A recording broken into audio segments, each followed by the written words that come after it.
আমরা জ্যাকব টাওয়ারের একদম 17 তলা উপরে উঠেছি। লিফট দিয়ে আমরা জ্যাকব টাওয়ারের 17 তলা উপরে আসলাম। উপর থেকে আবার এখন 3টা ফ্লোর নিচে অর্থাৎ 14 তলায় আসে এই যে চরফ্যাশন কেন্দ্রীয় খাসমহল মসজিদের ঠিক উপরের যে অংশটা, যেটা গম্বুজ, এই গম্বুজটা একটা গ্লাস দিয়ে তৈরি, সম্পূর্ণটা গ্লাস, যার কারণে ভিতরে টোটালি আলো প্রবেশ করে। আর আলো প্রবেশ করার কারণে মসজিদে কোনো লাইটের প্রয়োজন হয় না দিনের বেলা। এই হচ্ছে দেখেন, আর পিছনে একটা স্টেডিয়াম দেখা যাচ্ছে।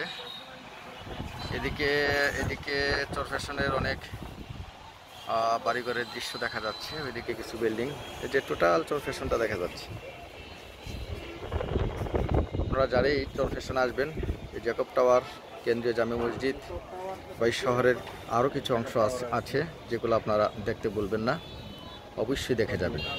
আপনাদের আশা করি ভালো লাগবে। ধন্যবাদ।